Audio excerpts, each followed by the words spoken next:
This was an unspeakable tragedy, but Alec Baldwin committed no crime. He was an actor acting, playing the role of Harlan Rust. An actor playing a character can act in ways that are lethal, that just aren't lethal on a movie set. These cardinal rules, they're not cardinal rules on a movie set. And I don't have to tell you much more about this because you've all seen gunfights in movies. And the reason that can happen is because safety is ensured before the actor. On this movie set, there were people responsible for ensuring the safety of the set and the firearm. Those people failed in their duties, but Alec Baldwin committed no crime. The most critical issue in this case is how a real bullet got on a movie set. The evidence will show that real bullets are never supposed to be on movie sets. Movie sets use dummies and blanks. Movie sets use dummies, fake inert bullets that look like real bullets, they don't go bang, for when you want a close-up of the gun. You can't tell them apart from live bullets by looking at them, which is why live bullets can be nowhere near a movie set. And if the director wants a shot of the gun going, bang, poof, there's blanks that they can use. And those blanks look nothing like real bullets. And they are used for those shooting scenes. And, they'll play these videos that they described of Alex, firearm in the movie going bang, poof. And people are conditioned to seeing people firing weapons and thinking, that's a dangerous act, that's a dangerous act. And they will play those videos and give you that image to try to tarnish him in your eyes. But that's not what happened here. On this set, there was a real bullet, something that should never be on a movie set, something which has nothing to do with making a movie. And you will hear no evidence, not one word, that Alec Baldwin had anything to do with that real bullet being brought onto that set. The second critical issue in this case is why did a real bullet get loaded into a prop movie gun? It is undisputed that the bullet was loaded into the gun by the armorer, the person on set whose responsibility it was to ensure the gun was safe. And so picture that moment of the armorer placing a live bullet into that firearm. You hear the prosecutor say, he did this or he performed in a certain way. He picked out the biggest gun as his prop. It's to tarnish him in your eyes. You will hear no evidence whatsoever. No evidence that anything Mr. Baldwin did, that something he did in that moment, that horrible moment when she put that bullet in that gun, none of it had anything to do with Alec Baldwin. And finally, the first assistant director's job, the head of safety, Dave Halls, checks it before it goes to the actor. And he will tell you he made a tragic mistake. He failed to detect a live bullet. And Alec Baldwin had nothing to do with that either. So all this evidence that the prosecutor just outlined, all of it, has nothing to do with these critical issues. Nothing. Which leads us to this. The evidence will show that on a movie set, safety has to occur before the gun is placed in the actor's hands. In this case, this unique case on a movie set, the prop gun was placed in Mr. Baldwin's hands and cold gun was announced, meaning it had been checked and double-checked by those responsible to ensure the gun was safe. It was just a prop. They all thought it was just a prop and could do no harm. The actor's job is to act, to rehearse, to choreograph his moves, to memorize his lines. He's Harlan Rust. He's an outlaw running for his life, who in the incident in question, he's pulling a six-shooter to try to defend himself. That's why the gun has to be safe before it gets into the actor's hands. His mind is somewhere else, in the being of another, a century away, an outlaw. He must be able to take that weapon and use it as the person he's acting would.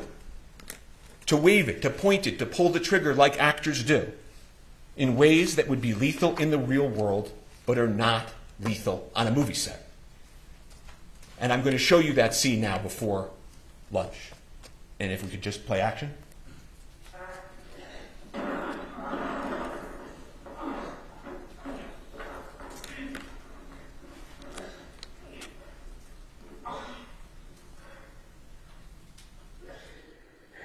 I'm gonna go find some help. I don't need no damn help. You're gonna die if I don't. He's wounded and on the run. Play again. Continue.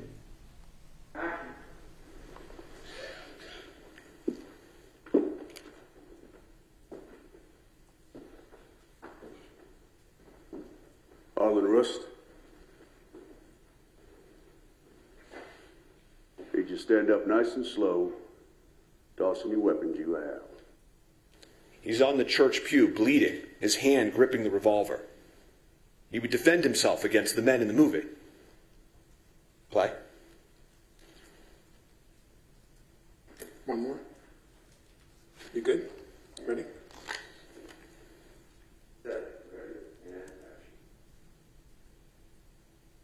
Arlen Rust. Did you get up nice and slow, tossing the weapons you have?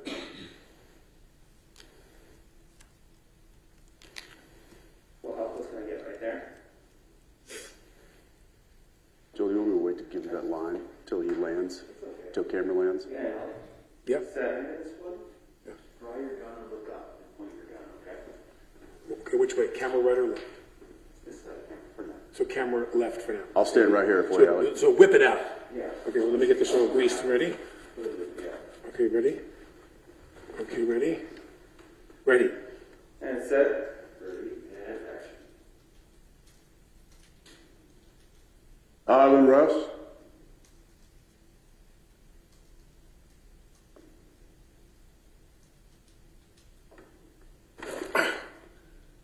Do one more just like that. You got one more? Yeah. Ready, ready, ready, They want him to do it again. There's no danger. They want him to do it again. And set. Ready, and action. Arlen Rust.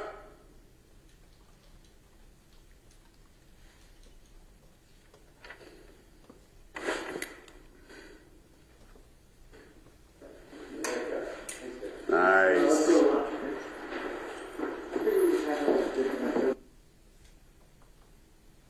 It's a scene similar to scenes we've all seen in movies and television, performed by thousands of actors. And the scene that continues after lunch is the same scene, it's just not unfortunately captured on videotape. And the scene they envisioned and acted out, that prop gun was positioned in the afternoon so close to the camera that you could see inside, that you could feel it. You could feel that it was loaded, and it was loaded, of course, with dummies.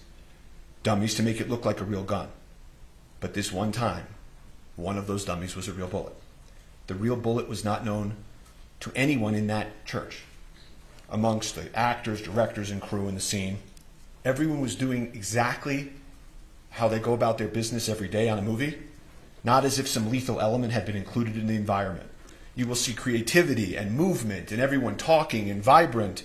No one had any idea that this venomous, toxic element had been inserted into this magic they were creating.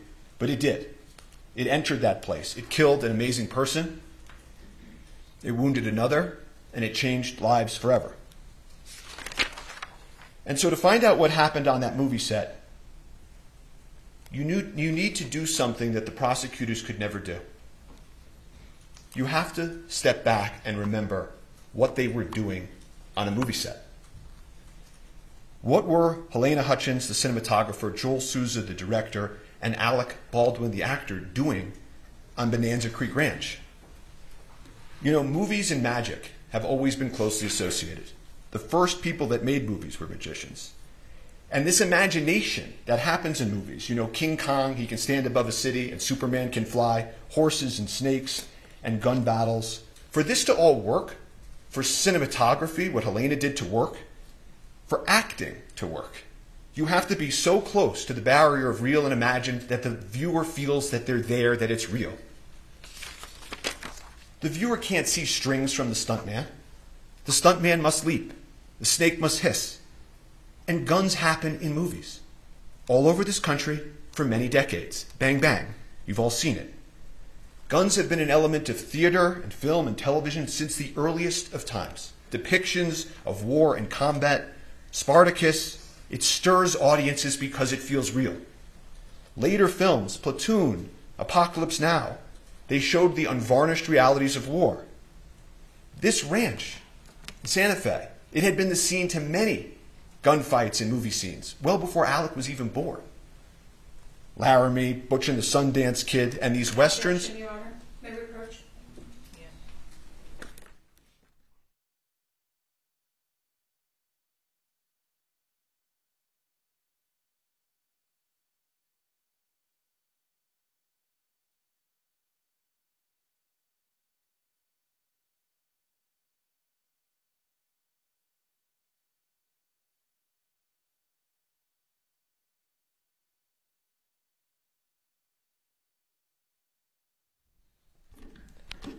the evidence will show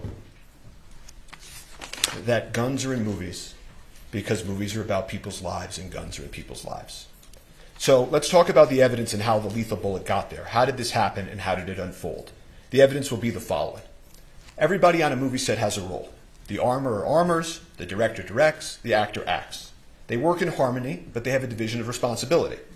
Safety, being important, has the first assistant director, whose name is Dave Halls, above the armorer and sort of the safety of the set. And on that day in question, the cast and the creative directors and crew in the church, it's a fake church, their actors are not in their normal clothes, it's costumes, there's debris falling from the ceiling, it's fake debris, and they yell out "cold gun." And that is an important term you're going to learn in this case. It means that the gun is cold. No one need worry. But even that requires a little bit more explanation. Cold gun doesn't mean no live bullets. There are for sure 100% no live bullets on movie sets. That's unimaginable. Cold means you don't even have the fake blank poof in it. You don't need to worry even about eye gear or earplugs for that fake bang. It means it's empty, inert, cosmetic, can do no harm. Cold guns can't hurt people. It's impossible, literally impossible for a cold gun to hurt somebody. You could hurt you more by dropping it on your foot. And that's why these artists are carrying on in their art. Cold gun, all clear to go. And the armorer on this set hands a prop gun to Alec, like she had done times before, like people have done with him in movies for a generation. And he's there.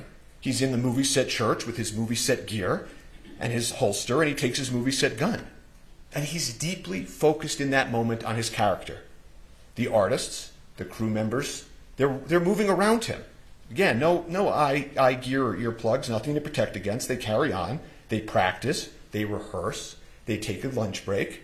Some folks leave, some don't. They continue the scene. Dave Halls, the head of safety, is actually practicing the movement so they can frame. They can frame the footage that will happen after lunch. And the prop cold gun comes back. The prop cold gun comes back. Cold gun. They call it again. Same gun, again, safe. The first assistant director, Dave Halls, head of safety for the entire film, a man with decades of experience, comes and takes the additional step and inspects the gun. Verifies again, cold gun. Everyone relax. Go back to focus on the making of a movie. There's nothing in the gun that can hurt anybody. And Alex sits on that pew. And the creative directors, the crew, they're moving around him, in front of him. And Harlan Rust, he begins, like the prosecutor told you, rehearsing, acting. This is a completely mundane, uneventful, routine act on a movie set. On a movie set. And so everybody carries on. Nobody fathomed, imagined, foresaw any possible danger. They moved around Alec as he practiced his draw. As the prosecutor put it, working out the details of the move and the actor. He does it again, does it in a different way. Nobody bats an eye. And they will tell you that the investigation revealed that Baldwin was practicing drawing and pointing the weapon of the scene with guidance and instruction from Halyna Hutchins and Joel Souza. The gun goes off. Everybody's shocked. Alec is startled. He immediately says, I didn't mean to shoot I didn't pull the trigger. Immediately. What the hell just happened? They collectively exclaim. Shock turns to panic. 911 is called.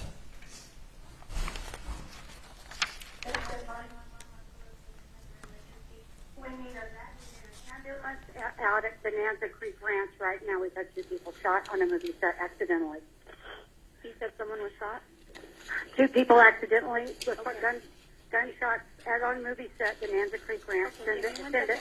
I'll connect you with medical dispatch. Don't need that. San Jose Fire and EMS, what's the location of the emergency? Bonanza Creek Ranch has had 2 people accidentally shot on a movie set by a prop gun. We need help immediately. Okay. At me at lunch because asking about revisions. Did you see him lean over my table and yell at me? He's got protected guns. He's responsible for what happened in the company. Now, Mimi? No. I'm a script supervisor. How many people are injured? Two, that I know of. I was sitting, we were rehearsing, and it went off, and I ran out. Accidentally shot on a movie set with a prop gun. AD, it was his responsibility.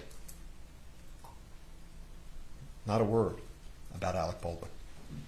While they're en route, police, EMS, the cast and crew are outside trying to figure out what happened, frantic, talking to those responsible for the prop and its safety. The armorer is yelling, sorry. Halls, the first assistant director, is panicked. The prop master, Sarah Zachary, I don't know exactly where she is at that point, but they check the gun feverishly. They take the ammo out of the gun. They look at it, what the heck happened. They go back to the prop cart that houses the ammo. They're touching the gun and manipulating the gun, emptying it. They go and move some stuff off the prop cart, trying to figure it out. Sarah Zachary, the head of props, will tell you she threw some stuff out. And eventually, of course, EMS and police arrive pretty soon thereafter. And Halyna Hutchins and Joel Souza, the director, are transported to the hospital where Halyna tragically passes away.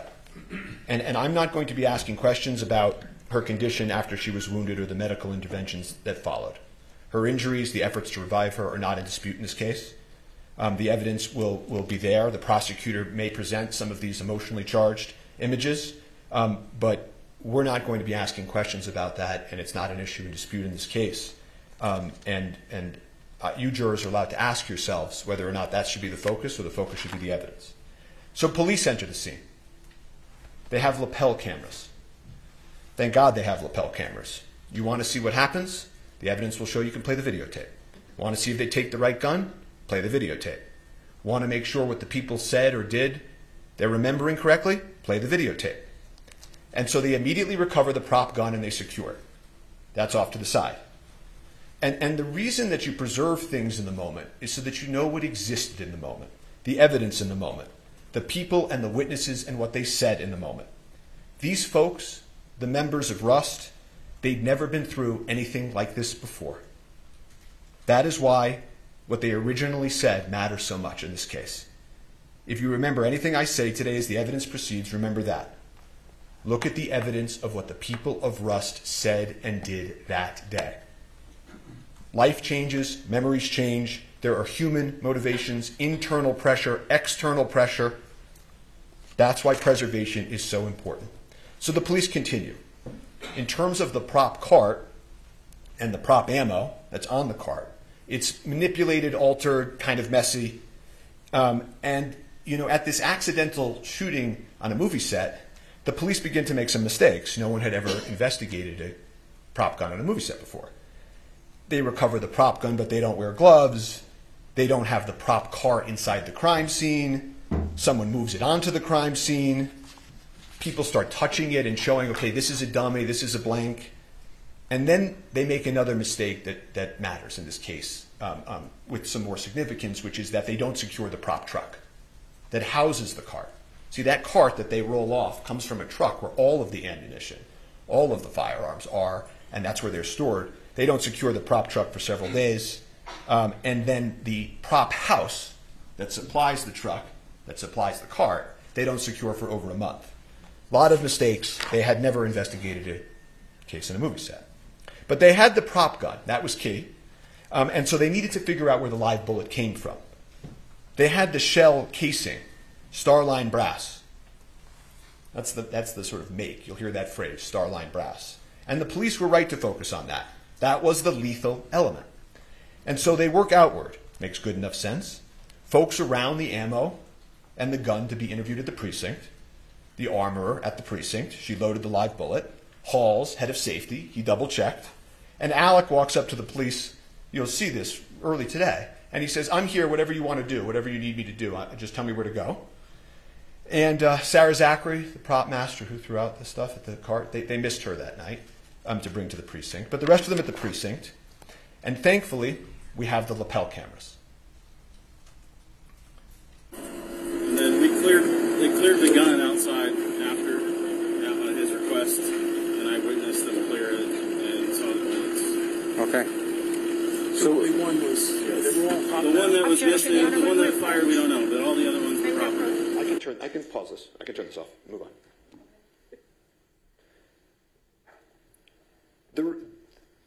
That was just a quick snapshot of the scene. Let's approach each other. This is Ms. Johnson. They consented to the exhibits.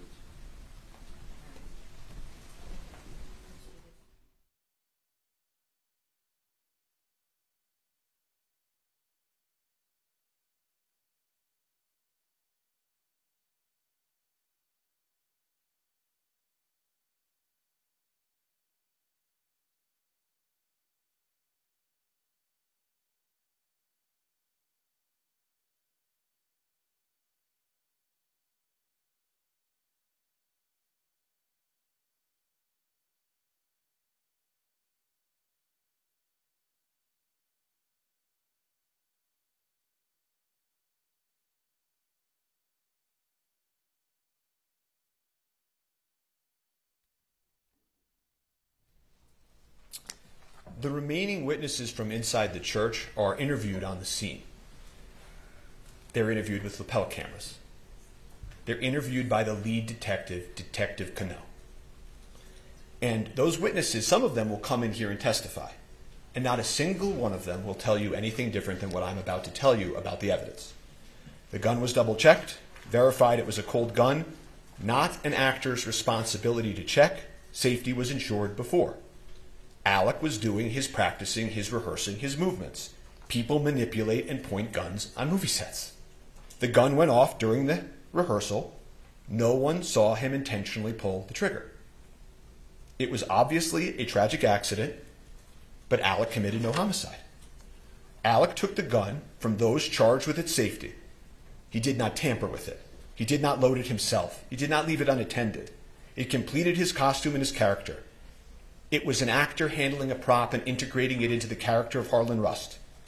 There was a dedicated professional there, off camera, whose sole sacred responsibility was that prop safety. And Dave Halls, the head of safety, was there by her side. Everyone relied on that. And it was tragic that they let them down. He was just acting as he has done for generations, and it was the safety apparatus that failed them all. So law enforcement continues. They need to find the live bullet. That was the lethal element. So they, led by Detective Cano, execute a search warrant on the church. And that's what law enforcement does. They immediately go to a judge. They say, this is what we need to do. They go into the church urgently before anything can be altered. They're confirming it was an accident, not a crime in the church. They search for guns and ammunition, videos and photos. There was no further answer in the church. They had the prop gun. They had all those witnesses secured. Their statements are clear. Alec had committed no crime, but the bullet was a mystery. And so they focus on the bullet, the critical, lethal bullet, and how did it enter the movie set. So they had the prop cart, and then they go do the warrant on the prop truck. And so at that point, and I'm going to put up a photo so that you can see who some of these individuals are. They're trying to figure out when they go to the truck, what is the source of the lethal bullet? And so they execute a warrant on the truck approximately a week later. The Seth Kenny that you heard about in the prosecutor's opening, the supplier for the set, he's there. Sarah Zachary, the prop master, she's there. And they walk through what's inside of the prop truck with law enforcement. But there's no answer to the lethal bullet. And this case then takes on, all this pressure. The media begins swirling. Where is the lethal bullet? How did it get on that movie set? And what about that actor, Alec Baldwin, who had nothing to do with why the bullet got on the movie set? And so police and prosecutors, they work hand in hand, meeting after meeting, trying to find the lethal bullet, meeting with Seth Kenny, meeting with Sarah Zachary, the prop master, the supplier. Where is it? And about a month after the incident, Sarah Zachary finally sits down with law enforcement to answer some questions. And she explains to them that she threw away some stuff. She disposed of some stuff. And the prosecutors and police keep meeting, swirling media, and then At that point, they go to the last step, right? We've done the cart, we've gone to the truck, we met with Sarah Zachary, and they go execute a search warrant on, as the prosecutor told you, PDQ, the prop house. And again, Seth Kenny's there to greet them, let them in, and they don't find the lethal bullet. They never did. They never did. And as things roll into police and prosecutors, cell phones and photos and forensics, looking for this shiny object, they found another shiny object. Instead of trying to find the source of the lethal bullet, they focused on Mr. Baldwin. But Mr. Baldwin was like every other actor. He goes bang bang in movies. He's told when guns are cold or not. He rehearses and acts as his character. Safety proceeds before the actor. Once the actor has the prop gun, he can handle it however a person he's acting as would. A properly cleared gun can't hurt anybody. And so they told you about some of the things that Alex said in the statements that they will take or picked out a few lines from. But he won't tell you anything different, that he took a gun loaded and cleared by the armor and the AD. He made motions with the gun as he was rehearsing. He didn't intentionally pull the trigger. The gun just went off. And he does say, I didn't have a problem with the gun before.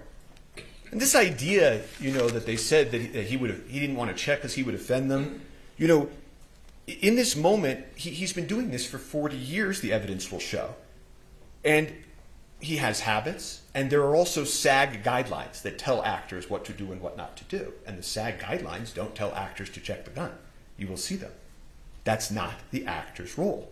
And so I guess the point that they're trying to make is that why in this specific moment he doesn't break his habit of 40 years and check it differently and sort of insult them this one time. If he had done that and started playing with the gun in that way, they'd be saying, arrogant actor, why is he doing that? So they will play these statements, Alex statements. You're going to hear a man in shock and grief. A father, an artist, worried about his family. You hear he's, on one of the calls, he's going to meet with the decedent's family, the Hutchins family, and he's upset about that. He will talk to law enforcement. He will call them. He doesn't need a lawyer.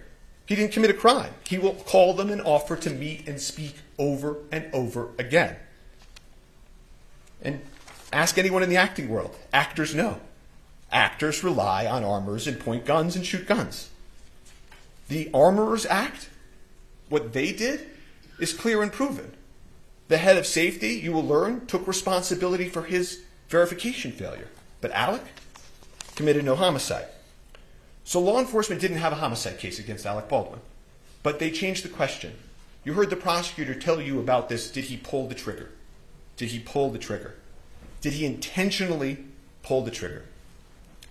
And if he did, of course, that would only make his statement incorrect. Right? That would mean he would have misspoke, been incorrect. And I want to stop for a moment and just tell you, because you're going to hear a lot of testimony, expert testimony like the prosecutor told you, about the gun functioning imperfectly. Did he let the hammer down when he cocked it? Did he hit the trigger? Did he, in a calculated manner, as the prosecutor made a motion, fire the gun like that? And when this issue is discussed, it's easy to sort of pull yourself into courtroom land and away from a movie set. On a movie set, you're allowed to pull the trigger. So even if he intentionally pulled the trigger like the prosecutor just demonstrated, that doesn't make him guilty of homicide. He did not know or have any reason to know that gun was loaded with a live bullet. That's the key. That live bullet is the key. That is the lethal element. But again, as the prosecutor told you, if they could prove that he intentionally pulled the trigger and he was imperfect, imprecise, wrong with what he said, then maybe you take that and you say he's lying. And if he's a liar, he committed homicide. And so what they do is they take the prop gun.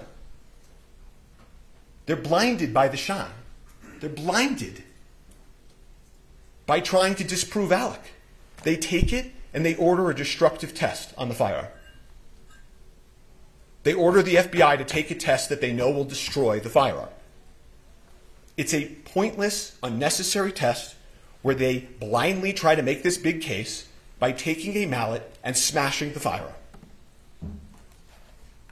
At the time that they did that, they knew that Alec had adamantly maintained, that he was manipulating the hammer and the gun just went off.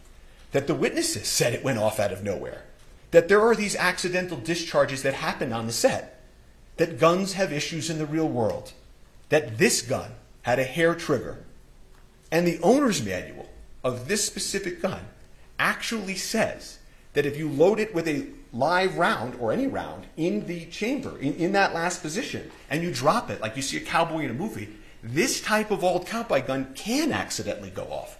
I don't remember hearing anything about that. The evidence will show that. So rather than trying to answer the question of what happened, they proceed with the destructive test. They eliminate the one item, that could prove what Alex said and believed. They didn't offer him a chance to test the gun. They didn't take the gun apart before they broke it and destroyed it and look at its inner workings. They didn't turn on their videotape. They just destroyed it. Can't ever be tested in the same condition it was in that day. Won't ever allow Alec to show his truth. And the destruction of this gun that you will hear in this evidence is symbolic of this entire case. Because the officers will tell you at that point, they weren't really investigating anymore. They were trying to disprove Alec, to get Alec, to have this day. And so after the destruction of the firearm, they hired some expert witnesses you heard about to pick up the pieces, so to speak. And the state retained Lucian Haig, an expert with over half a century of experience. And he will come into court and he will tell you he's never seen anything like this in his entire career. They conducted a pointless test, a test that would lead to inevitable destruction of the firearm. There were other correct tests that they could have done to prove whether or not it could have accidentally discharged. None of the experts can test the gun in the condition it was in on the day in question. Why?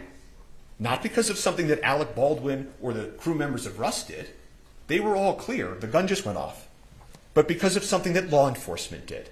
And they deprived him of that opportunity. However, Lucian Haig will tell you that in his analysis he did find modification that he thought likely pre-existed the FBI testing. And what that modification means and how it impacted the gun is hard to perfectly know, of course. But it was a modification on an important part, the critical part of the firearm. And it was important enough for them to put into a report and to write a new opinion about. They felt this revelation had to be sent to prosecutors. And they maintained that position, that this modification was a matter of import, for almost a year. And then a few weeks ago, before trial, they just took it back. They just took it back. You will get to see the circumstances of that take back. How far they would go for the shiny object. They never solved the question of the lethal bullet. They destroyed the gun, and all they were left with is Alec Baldwin and the movie they intend to put on. But because they never solved the lethal bullet, they eliminated the prop gun, there will not be one witness, not one shred of evidence in this trial, that Alec knew or should have known the gun was loaded with a live round. So they can't prove their high-profile homicide case. So they will proceed to then, here and now, tell you about other things, other evidence that you will hear that has nothing to do with what happened in the church on October 21st. That the movie set as a whole was improper or anything. That they hired the wrong armorer, I think I heard in opening. The evidence will show that the armorer was hired by somebody else, trained by somebody else, had done gun scenes on Rust with somebody else before Alec even got there. She was the daughter and the apprentice of the most famous and well-respected armorer in Hollywood. And she had just left serving, being an armorer for Nicolas Cage on another Western. Then they'll come in and they'll say, but what about the movie guidelines? You heard about Mr. Jorgensen and the movie guidelines. That one of the protocols wasn't followed. Or there was a set safety issue about something unrelated to this. Like these movie guidelines on a set or the things of Navy SEALs and NASA. The guidelines were followed. They followed the safety guidelines. Actors don't check the weapons. Safety is ensured by dedicated personnel. So they will say, but there had been accidental discharges on the set, that guns had fired accidentally prior. Not related to Alec, by the way. But again, that's the people we looked at. Hannah Gutierrez-Reed's fault, Sarah Zachary's fault, perhaps, Dave Hall's fault, faults, workplace issues. Some of them will end up, and you will hear the witnesses in this case, many of them have brought civil lawsuits.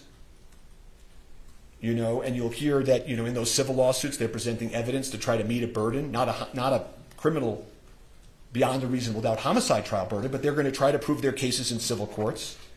And that's where faults and accidents are, at worst, 99% worked out. Not here. But you'll hear these members of the Russ crew come in here. They'll try to make sense of this for you. Some of them have sued. Some of them are in grief.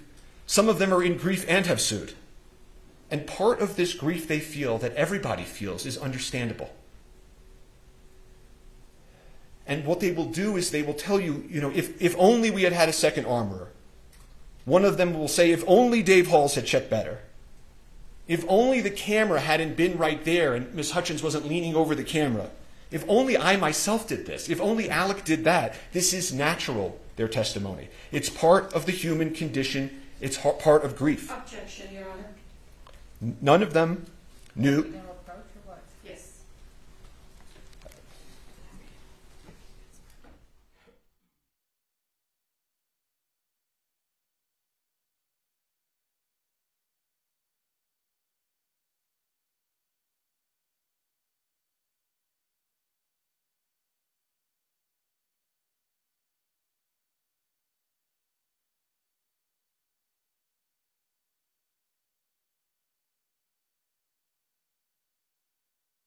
As I was saying, the witnesses, in their grief, will look for reasons to try to make sense of this tragedy. But again, none of them knew or should have known about the lethal bullet either. No one had any idea that it was on that set or in that gun. In that world, they were all in it together. And you will hear that none of this other stuff has anything to do with those two critical questions we started with.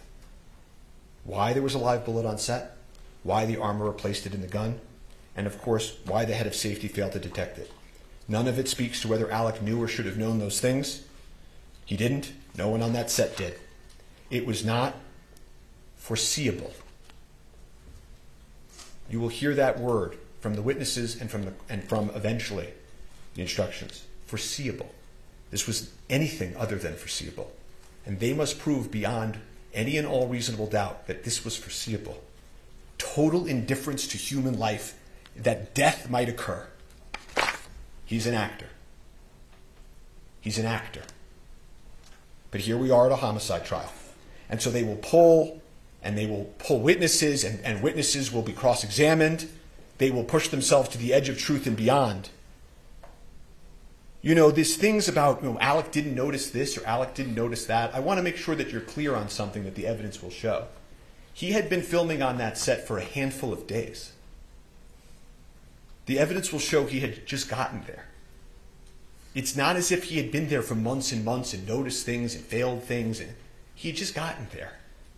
You don't notice every little thing when you start at a new place and when you're in the character of Harlan Rust. But they will push forward, and they will have gaps in the evidence as well. Don't expect you to be hearing and for them to call the first AD head of safety.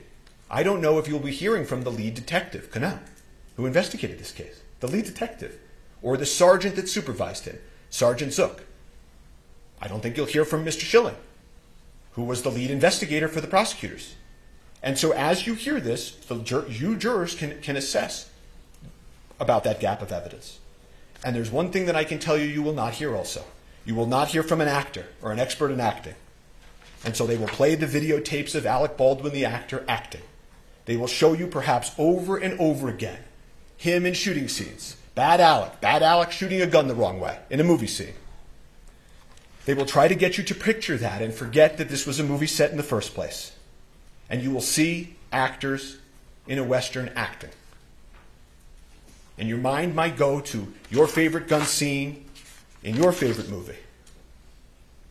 You may picture actors and actresses doing exactly what you see here. The other actors in Rust doing the same thing that Mr. Baldwin was doing. But when you come back from that moment, remember, this is a homicide trial. And you will see soon that the reason they play those videos of him over and over is because they don't have any evidence of actual homicide. And you will learn the truth. Not a day goes by when we don't wish Alec had saved her life. But never, the witnesses will tell you, in the history, is something that an actor has done. Intercepted a live bullet from a prop gun. No actor in history. No one could have imagined or expected an actor to do that. So just remember that truth. So when they cry out justice, justice is truth. This was an unspeakable tragedy. Alec Baldwin committed no crime. Thank you.